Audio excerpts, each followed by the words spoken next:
থেকে দানাটা বের করে নেব। চামচ দিয়ে আস্তে আস্তে করে সব পটলের দানাটা আস্তে আস্তে করে বের করে নেব, যাতে ভিজে না যায় বাকি। চিনি দিয়ে দিলাম, জল বসিয়েছি, পাতলা রস হবে। পাতলা রসের মধ্যে এই পটলগুলো সেদ্ধ হবে।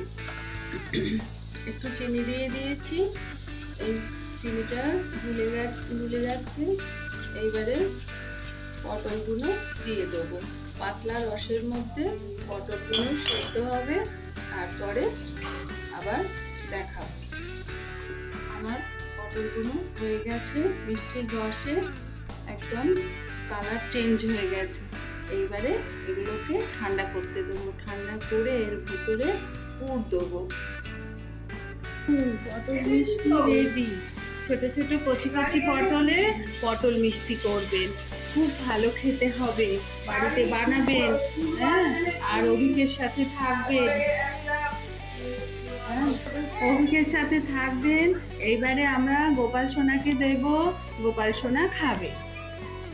দাদাকে দেখা।